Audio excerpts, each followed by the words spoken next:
Hi everybody, welcome back to my channel.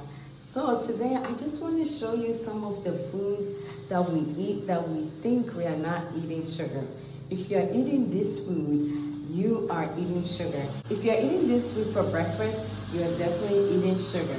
And I'll tell you how. So the first food I want to talk about is bread and tea.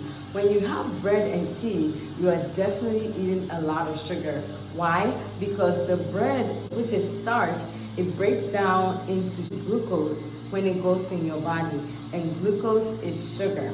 So bread alone has a lot of sugar. From the ingredients that it uses, it has sugar. And then the tea that you're eating, most of us will probably have some Milo, or will probably have some type of hot chocolate, or you probably have some tea leaf with sugar or coffee with sugar. So you're having a lot of sugar for breakfast. The next food I want to talk about is oatmeal. Oatmeal have been marketed to be a health food, but at the end of it all, oatmeal turns into sugar in your body.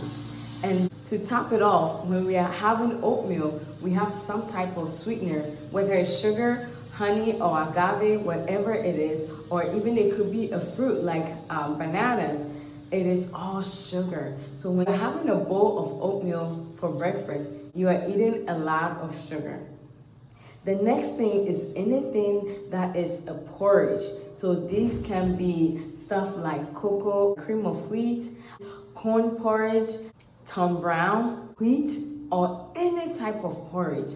They are all starches and are high in carbohydrate, and it turns into sugar in your body. And when we are eating all of these porridges, we are adding sugar in it. And a lot of times when we are eating these porridges, we are either having it with bread or some type of fried donut or fried beans. These are all carbohydrate, and it turns into sugar in your body. What happens when you have a lot of sugar in your body? You spike your insulin levels because you raise your blood sugar.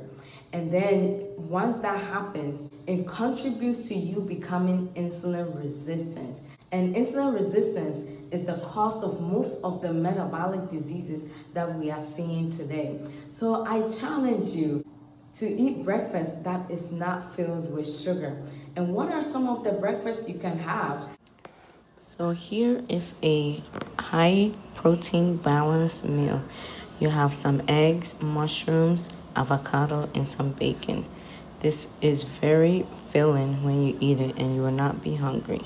The next meal here is I have egg omelet with some vegetables, sausage, and bacon on the side. This is also very filling. Another thing you can make are egg bites.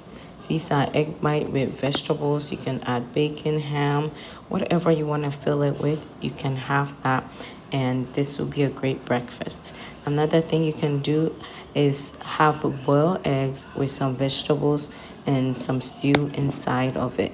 This is also very filling, and it meets your high protein, low carb requirement. Another thing you can have is plain yogurt with some berries.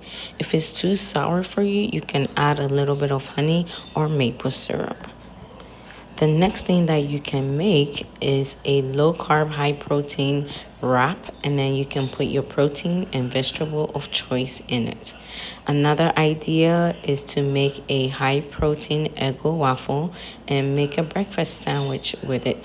And you can fill it with whatever protein and vegetable you like. The next meal idea is just some protein and a salad. In this case, this is chicken and a salad. This is also another great choice. You can put whatever vegetables, even add avocados with the salad. So I hope you'll be challenged. I'll be coming up with different meal ideas that will show you what you can have for breakfast, lunch, or dinner. Thank you so much for watching today, and remember to glorify God with your health. Until the next time, bye.